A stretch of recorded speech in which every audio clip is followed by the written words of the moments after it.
This is huge for the Boston Celtics season as Luke Kornet has been delivering as this backup center, and the depth has been able to hold their own with Neemias Queta, Luke Kornet, and Xavier Tillman, with Kristaps Porzingis being out for a while. So how will this Celtics team stack up against the rest of the Eastern Conference, and how great has this big man group looked? We'll be diving into that. Plus, Jayson Tatum spoke out on never getting looked at by the Los Angeles Lakers. We're going to be diving into all of that and more on this episode of Celtics Digest. I'm Bruce Veliz. You guys have been absolutely fantastic, showing your love and support. Sorry I was away for the weekend. The weekends are going to be a little bit busier this month for me, unfortunately, but we will be live tonight with the Celtics taking on the Atlanta Hawks on this fantastic NBA slate where all 30 teams are playing today. So if you want to come join us for that, make sure to come tune in around 7:45 for tip-off. But without further ado, let's get into the video at hand. Make sure to grab a snack. And like we said in the introduction, we're going to be discussing two things. And the first thing we're going to be looking at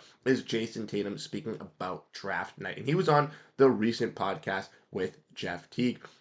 And you guys can look at and watch, listen to the podcast to get the full, story and stuff like that. It was some good analysis, but there obviously is some narratives coming out of it, just some little tidbits, and we're going to jump on that. Looking at what Jayson Tatum had to say about the Lakers, where he said the Lakers had zero interest in drafting him, saying they never came to watch me work out. And that's kind of crazy to think. Now, obviously, in this draft class with Jayson Tatum, we obviously know it was headlined with Markelle Fultz and Lonzo Ball as the top three guys. And the Celtics did have the number 3 overall pick in that draft, got the number 1 from the lottery, traded back down to 3 with the Sixers, and were ultimately able to select Jayson Tatum at that 3rd overall pick, the player that they wanted at number 1. But Tatum was viewed by the Sixers, was viewed by the Lakers, and obviously having Kobe Bryant being his favorite player and the Lakers being his hometown or his favorite team growing up,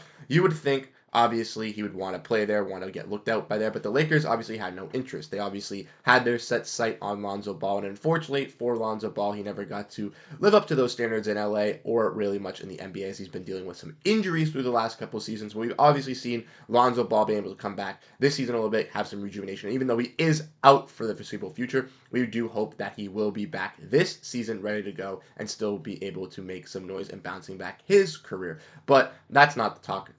Talk is about Jayson Tatum not getting looked at by the Lakers, which I think is a little bit wild. Even though if they knew they wanted to take Lonzo Ball, I still think you would want to analyze all situations, still look at all prospects, and see who is the best player available, even if you knew you wanted to take a player in Lonzo Ball. Unfortunately for Tatum, that is some sad news, but it is good for the Celtics, as Tatum obviously was drafted to this team, was able to win a championship, was not moved to the Pelicans in an Anthony Davis deal if he was drafted by the Lakers, and was able to be a homegrown talent to win an NBA championship and set himself for an MVP-like season this year. Let me know what you guys think down below in the comment section about this news and about Jayson Tatum. But let's dive in on the next part here, which is talking about Luke Kornet, as he has been standing out these last couple games, especially this weekend.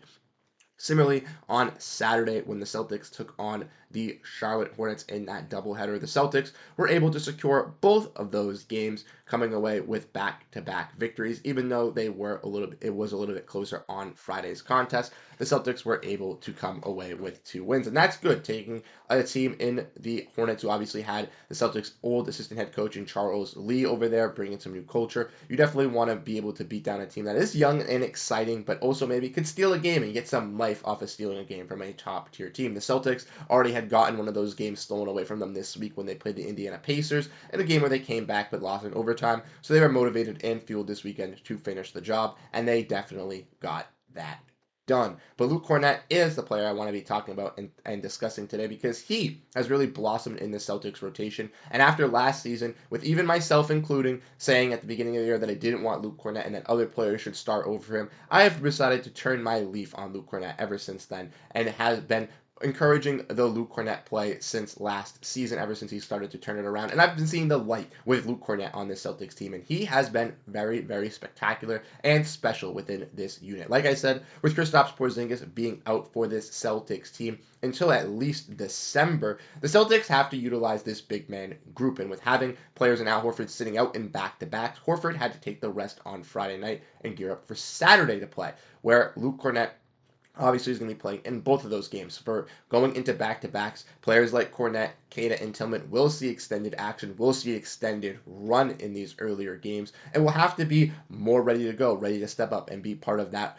ready to go squad from last season, as we saw last year, the Stay Ready squad. And already we've seen players like Luke Kornet and Neemias Queta really deliver on that side for the Celtics here. So let's dive in and let's look at this. Like we said, on Friday, the Celtics did take on the Hornets, and Kornet didn't have as great of a performance, but on Saturday, when the Celtics needed him most, Luke Kornet had one of his best games of his Celtics career, if not definitely his best game of the season. Kornet was absolutely fantastic, where he shot 100% from the field and 100% from free throw. 6 for 6 from the field and 7 for 7 from free throw. But don't let that tell you wrong, because Kornet also got 4 boards, also helped out on the assist, and got 2 blocks with a total of 19 points for this Boston Celtics squad. And we've discussed and talked about Luke Kornet on this channel multiple times. Like I said,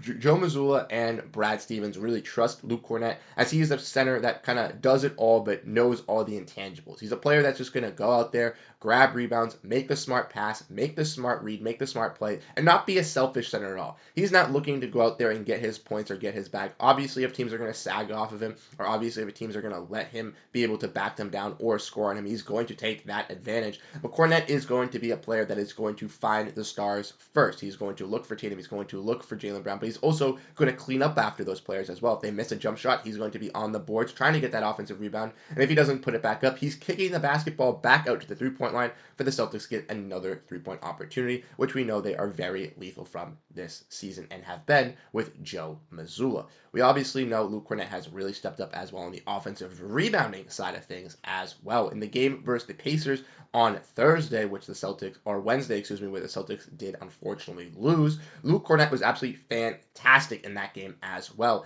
in which the Celtics needed a player to grab some offensive rebounds. Luke Kornet inserted himself into that early in the first half and grabbed 7 offensive rebounds for the Boston Celtics, which really kept them alive in getting those second chance points and kept them into that game going into halftime and not blowing it out into a bigger lead, and ultimately helped close the gap. Now, obviously, we saw Neemias Queta kind of step in and deliver for the Celtics more in that Pacers game later in that second stint and in that Hornets game as well. But Luke Kornet has also been able to deliver as that, pretty solid center. Unfortunately for Xavier Tillman, he hasn't really blossomed or showcased his skill set through this season. Through the preseason, we did see Xavier Tillman get to showcase his three-point ability and his switch ability on the defensive side, but he hasn't really stepped up and been able to be the best version of Xavier Tillman so far for the Celtics. Mainly, Neemias Queta and Luke Kornet have kind of jumped out and screamed out from the rooftops. But like I said, when looking at this center group, like we discussed, Horford is, the main center of the players that, is that veteran, the guy that the Celtics trust. But having Kornet, Tillman, and Queta as those backups is key. And like we've discussed on this channel before, Queta, Kornet, and Tillman, having them all as backups is huge. These guys are better than some of these backups on opposing teams. And we have them as our third and fourth string center. That is just absolutely insane. They are on insane values.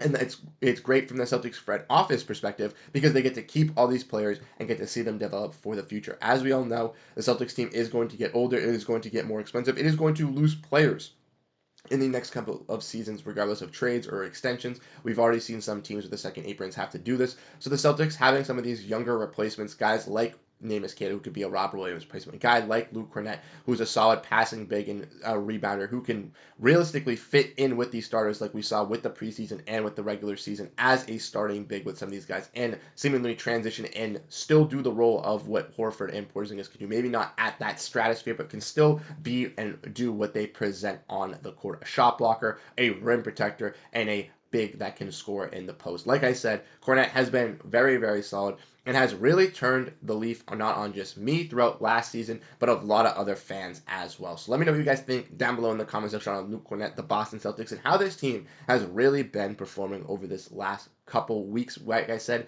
the season has just started. The Celtics are only 1 loss on the record sheet, and they take on the Atlanta Hawks, a team that is coming off a back-to-back and a little bit of a struggling offensive team. So we'll have to see how this Celtics squad goes and battles against this Hawks team tonight. come and join us live. Like I said, at 7:45, we'll be on the live stream, breaking it down and watching the game.